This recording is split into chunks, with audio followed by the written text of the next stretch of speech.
अब देख रहे हैं खिलाड़ी नंबर 1। बाजार में वही दबाव का ही सिलसिला कायम है, ज्यादा कुछ बदलाव नहीं देखने को मिले हैं। स्पीच स्ट्राइड्स फार्मा आपकी स्क्रीन पर लेकर आएंगे और सिंगापुर की इकाई ने की सब्सिडी ने दरअसल ऑस्ट्रेलिया कारोबार बिक्री से करीब 525 करोड़ जुटाए हैं। तो ऑस्ट्रेलिया में इनका एक बिजनेस का आर्म इन्होंने बेचा और उससे कुछ पैसे हाथ लगते हुए स्टॉक आपके सामने ऊपर। वैसे भी फार्मा कंपनियों में कुछ इंटरेस्ट तेजी का बना हुआ है। चलिए, हमारे जानकारों ने जो ट्रेड्स दिए हैं उसको रिविजिट करते हैं। प्रशांत, कुछ अगर ट्रेड है तो बताइएगा, वरना इस समय रिकैप कर लेंगे। हर्षदा, आईओएल केमिकल्स फिलहाल 408 409 के रेंज में चल रहा है। मैं इसको बाय करना चाहूंगा और जो मेरा स्टॉप लॉस होगा वो 385 का होगा, 385 का।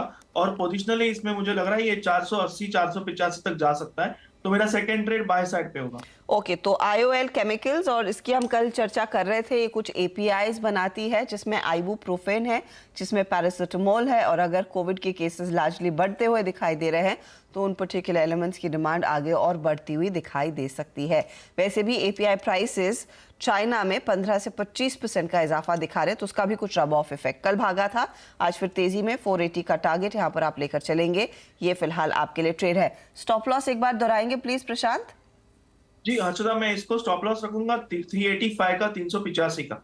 385 का स्टॉप लॉस। क्लियरली ये है ट्रेड। चलिए एक एक करके सबके ट्रेड्स आपकी स्क्रीन पर लेकर आते हैं। मेहुल ने एक ही ट्रेड दिया है, वो है कैम्स बाय साइड की तरफ। 2330 का टारगेट है, 2180 का स्टॉप लॉस। रिटर्न्स आपकी स्क्रीन पर लगे हाथ आ जाएंगे। स्टॉक में हमने देखा है कल और आज में थोड़ी सी हरकत रही है, 1.1% की कमाई इधर होती हुई। अमोल का ट्रेड आया है कोफोर्ज को शॉर्ट करने का। 3750 का टारगेट, 3965 का स्टॉप लॉस लगाना है। यहाँ पर भी आप देखिएगा स्टॉक साइडवेज है, ज्यादा कुछ इनको रिटर्न पॉजिटिव में कमाकर नहीं दे रहा है। प्रशांत ने दो ट्रेड दिए। एक तो पहला था इनका अंबुजा सीमेंट शॉर्ट का ट्रेड, 510 का टारगेट था और 544 का स्टॉप लॉस। और आईओएल केमिकल अभी जोड़ा तो 480 के टारगेट के लिए वहां पर एक अपॉर्चुनिटी है। 385 का स्टॉप लॉस आप लगाइएगा जरूर। रिटर्न्स आपके सामने, 12% की कमाई अब हो चुकी है मेहुल की, प्रशांत की 8.8% की। अमोल अनफॉर्चुनेटली -1.73% पर बैठे हैं।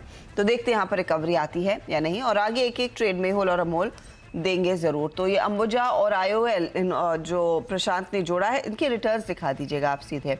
वहाँ पर कितनी कमाई होती हुई दिखाई दे रही है। अंबुजा में सेल और आईओएल में एक तेजी का कॉल लिया है। अंबुजा सेल कॉल ज़्यादा रिटर्न्स नहीं दे रहा है और आईओएल केमिकल 0.23% का योगदान देता हुआ। ये है आपके लिए ताज़ा तस्वीर। चलिए इस मोड पर लेंगे एक छोटा सा ब्रेक। आप तीनों को ऑल द बेस्ट। दोपहर में आपसे जो भी अपडेट आएंगे मेहुल अमोल आप दोनों के, उसका जायजा फिर लेंगे 1 बजे मिड कैप मंत्र में। ब्रेक के बाद ऑफ कोर्स कमोडिटी मार्केट का एक्शन स्क्रीन पर।